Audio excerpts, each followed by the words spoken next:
Okay, here we go. Lesson 13, building a volume formula for a pyramid. Two solids are shown.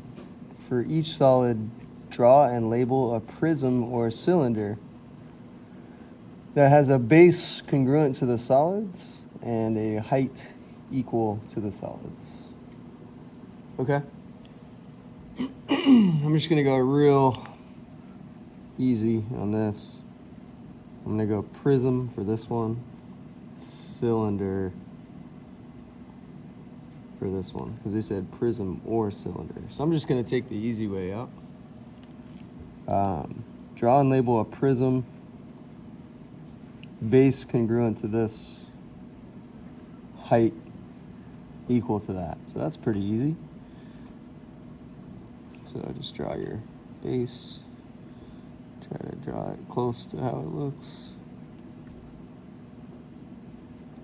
20 centimeters, 32 centimeters. And they want a prism, okay? Easy.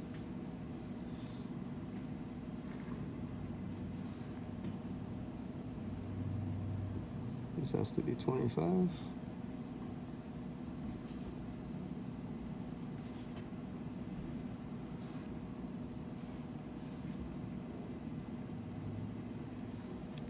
There's one. Cylinder with a base congruent to this one. Well, just gonna try to draw the same base best I can.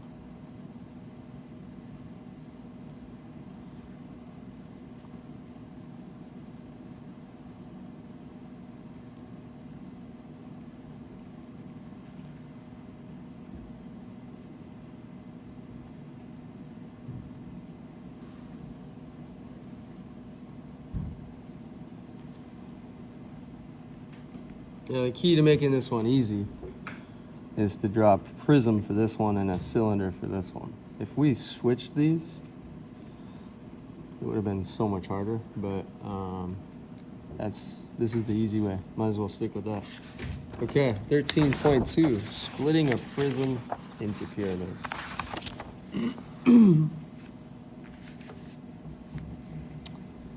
Here's a triangular prism.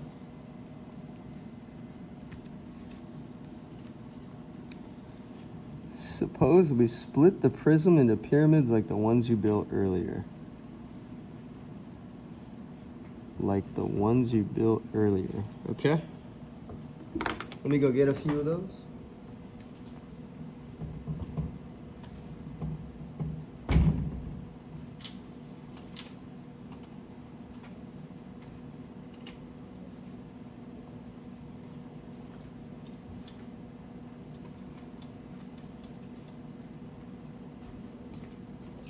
Those are the ones we built earlier. Okie doke.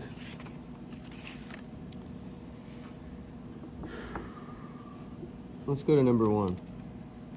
Using the pyramids you built, compare pyramids P1 and P3. Okay? P3. And there's P1.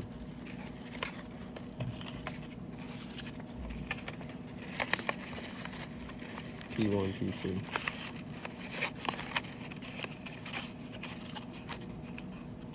Okay. P1, P3.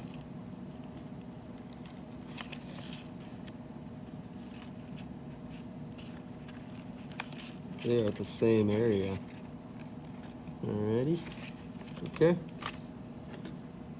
How do the areas of these two bases compare?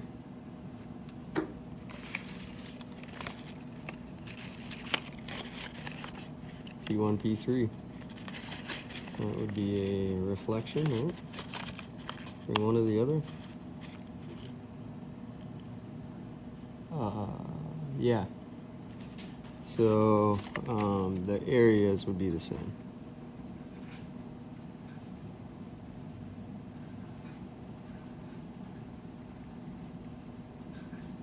Okay. How do the heights of P1 and P3 compare? There's P1.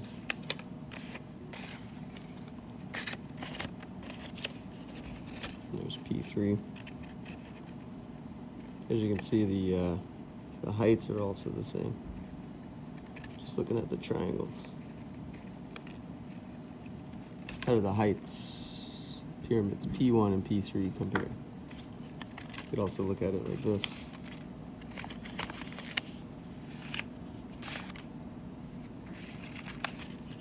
P1 and P3 have the same height. Okay? Heights equal.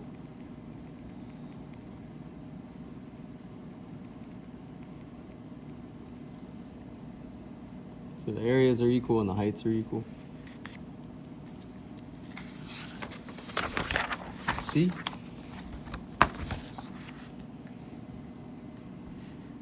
How would the volumes of P1 and P3 compare? I'm going to say they're the same. Same volume, because the areas of the base and the heights are the same. All right. Using the pyramids you built, compare pyramids P2 and P3. Here's P3 again. Here's P2. P2, P3. All right. Think of the gray shaded triangles as the bases of the pyramid. Okay? Gray shaded gray shaded triangles. Bases of the pyramids. Okay? Gotcha. These are formed by slicing one of the prism's rectangular faces down. How do the areas of these two bases compare? So if these are both the bases, right? The gray shaded area, how do they compare? Well, looks like a rectangle and a diagonal. Okay? I'm going to say the areas are the same, because the area formula for triangles is 1/2 base times height. Base is the same, height's the same, so area is the same. So how do the areas compare? Same areas. The heights of P2 and P3 are equal, okay? Because when assembled into the prism, the height lines coincide along the length of the prism. How then do the volumes of these pyramids compare? Well, again, same volumes, because the areas of the base and the heights are the same. So volume of P2 equals the volume of P3, and up here, volume P1 equals volume P2. Or sorry, P3. Okay. Based on your answers, how does the volume of each pyramid compare to the volume of the prism? So the volume of the prism is all three together. Right? P1 plus P2 plus P3. Now, if you were in class, that would make a lot of sense. If you didn't go to class, you'd be a little behind, but again, that's something you can recover from. But when we were in class, we assembled these three, P1, P2, and P3, into a triangular prism. And I really should tape one of these together, but anyway, you got P1, P2, and P3 forming a triangular prism. Okay. So all three, P1, P2, P3, they form a triangular prism, right? So So all three together. The volume. So each pyramid, how does it compare to the volume of the prism? So pyramid versus prism.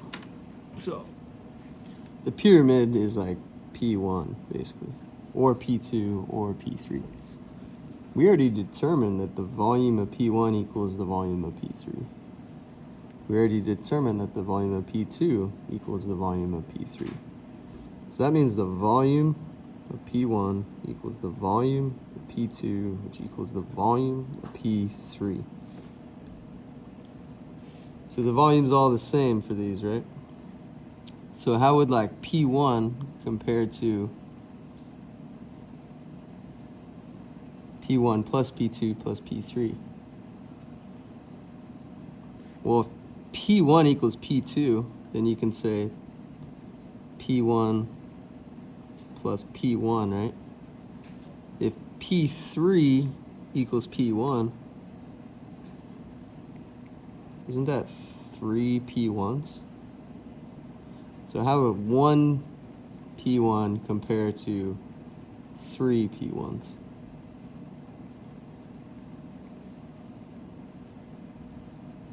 Well, 1 P1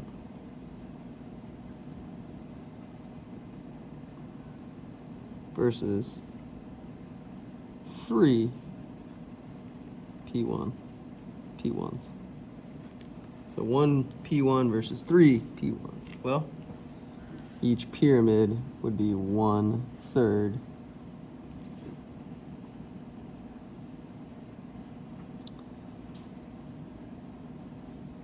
the prism. So the volume of the pyramid would equal 1/3 the prism.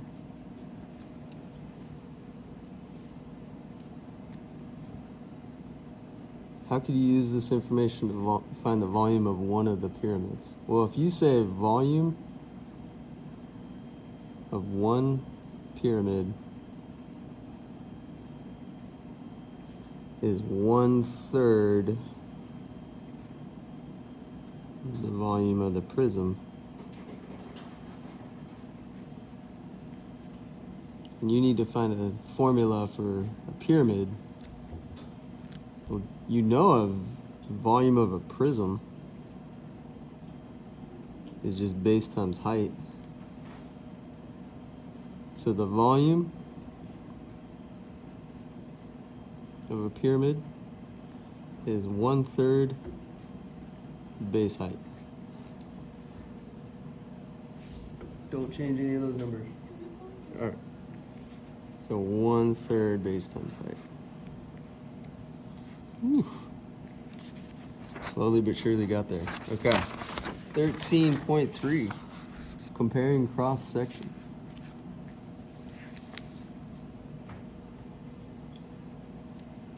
Each solid in the image has a height of 6 units. So each solid has a height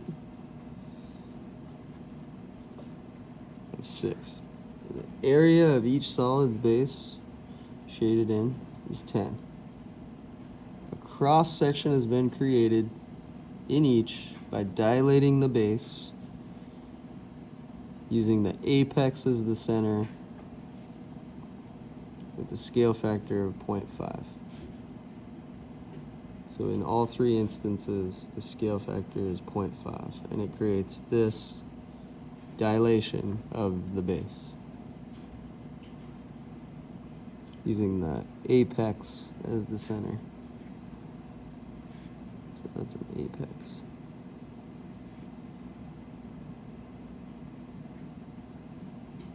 Okay. Calculate the area of each of the three cross sections. For this one, you need that formula. A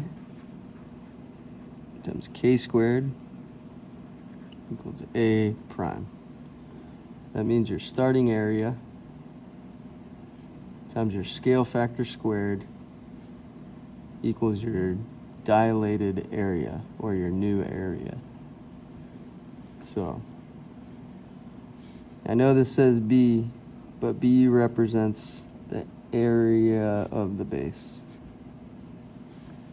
So both A and B are going to equal 10. So you're going to say 10 times your scale factor, 0.5 squared, equals the area of each of these cross sections. 0.5 squared is 0.25. That'll equal your new area, which equals 10 times a quarter is 2.5. And that is going to be square units.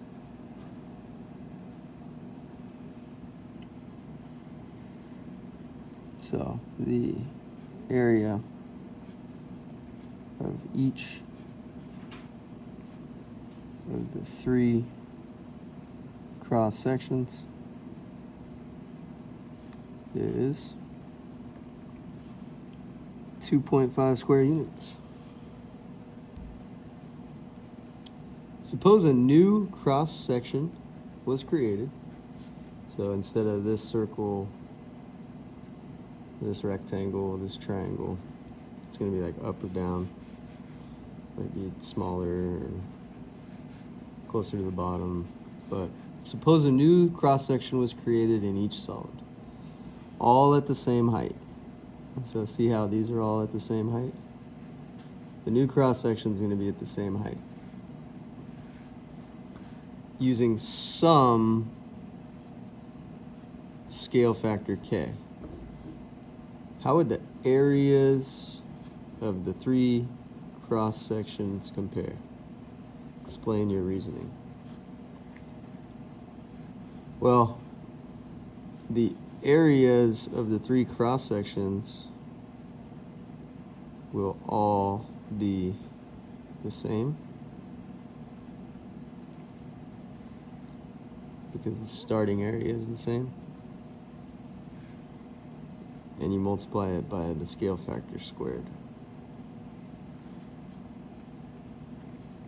And can be represented by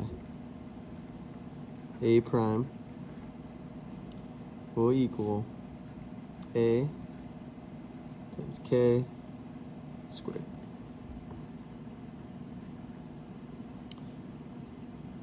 What does this information about cross sections tell you about the volumes of the three solids? Well, if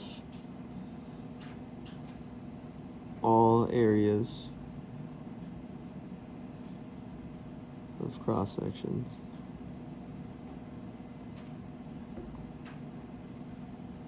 at any scale factor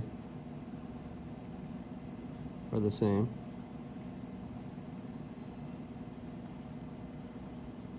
and the height of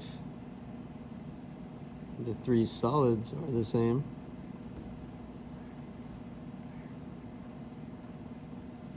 then the volume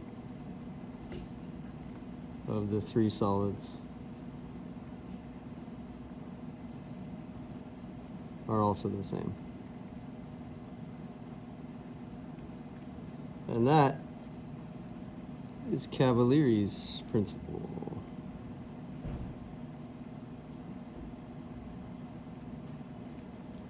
Calculate the volume of each of the solids, okay? Because there's an apex in all of them, the volume is going to equal base height divided by 3. Or in other words, 1/3 base height. Remember the pyramid volume formula? 1/3 base height. Well, that applies to all three of these because they all have an apex. So the volume equals 1/3 base height, or base height divided by 3. Base is 10. Height is 6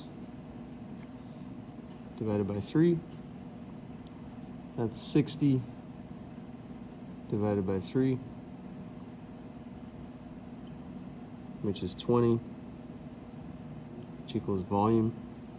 And you gotta get the right measurement, cubic units.